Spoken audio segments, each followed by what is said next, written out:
इतनी क्यों late? Meeting का टाइम 4 बजे और तू आई है 5 बजे और इतनी सारी बैग्स लेके। क्या है? अरे मेरे दीदी के यहाँ पर से प्रोग्राम है, इसीलिए मैं शॉपिंग करने गई।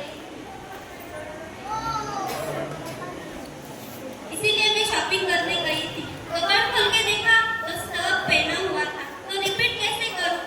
इसीलिए शूज, नया ड्रेस, साड़ियाँ सब शॉपिंग करके लेके आई। तो इसीलिए लेट हुआ, तो सोचा चलते चलते किटी की कॉन्ट्री देते चल। मानसी, तू क्या हर एक प्रोग्राम के लिए शॉपिंग करती है? बाप रे, इतनी प्रत्येक प्रोग्राम के लिए नए कपड़े खरीदते, इतनी शॉपिंग करके रखती कहाँ है?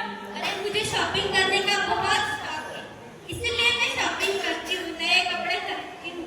और जिंदगी नहीं मिलेगी बार बार, इसलिए सब शौक पूरे कर लेती हूँ। ये अच्छा है, इसको तो कपड़ों का शौक है, लेकिन मुझे तो गोल्ड का शौक है।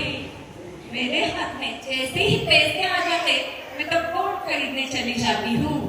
और ऐसे करते करते ही तो देखो सभी, मेरे पास 50-60 का सोना तो ऐसे ही हो गया है। तो पुराने होते रहते हैं या फिर बढ़ते जाते हैं, पर मेरी गोल्ड की तो दाम देखो दिन ब दिन बढ़ते ही जा रहे हैं। तो हूँ ना मैं प्रॉफिट में, हूँ ना मैं गोल्ड क्वीन। बाप रे, 50 तोला अकेले शिल्पा भाभी के पास।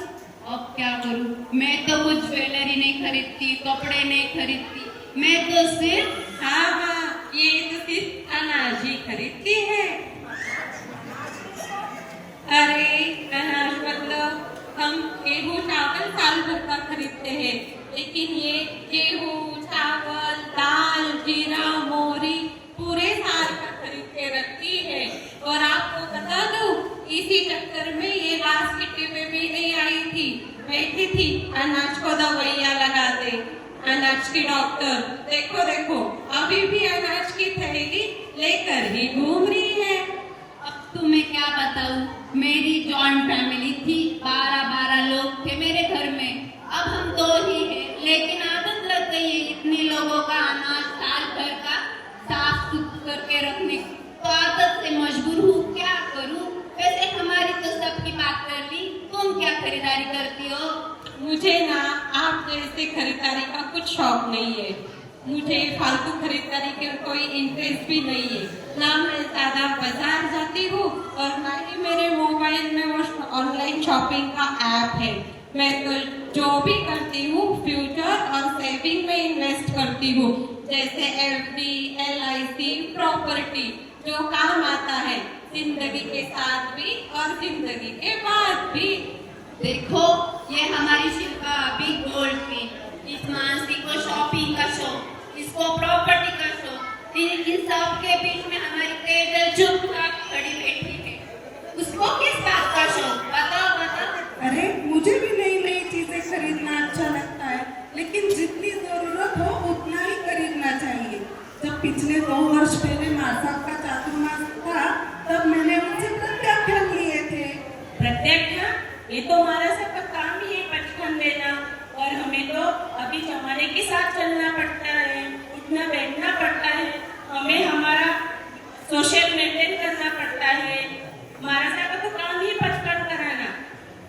अरे तुम जिस सोशल सोसाइटी की बात कर रही हो, उसी सोसाइटी में मैं भी रहती हूँ, लेकिन कभी 2 साल से लगा कि मैंने कुछ अलग किया है। अरे सच रे, ये तो हमने सोचा ही।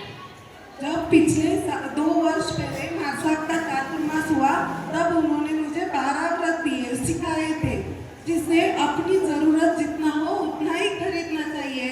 जैसे कि 100 ड्रेस, 100 तोला सोना, साल के 50 किलो चावल। हमें जितनी जरूरत है उससे ज्यादा है, इससे हमें परिग्रह का त्याग होता है और हमारा सागर जितना पाप खून जितना बन जाता है। और परिग्रह हम फॉलो करते हैं। पर मैंने ऐसे सुना है, कभी ऐसी हो जैसे हमें खरीदारी भी करनी पड़े, तो हमें 50 साड़ियों की पचकान है और 51 की लेनी पड़े, तो हम एक साड़ी भी दान दे सकते, ऐसा ही है ना? हाँ बराबर है। अरे ये तो सोने पे सुहागा है, क्योंकि चल को हमें भी पचकान लेना सिखाएगी। अरे रुको रुको, महावीर जन्म कल्याण के उपलक्ष्य में भारत में मां सत्या की बना रहे हुए तो मुझे सही साथ में 2 साड़ी में बचपन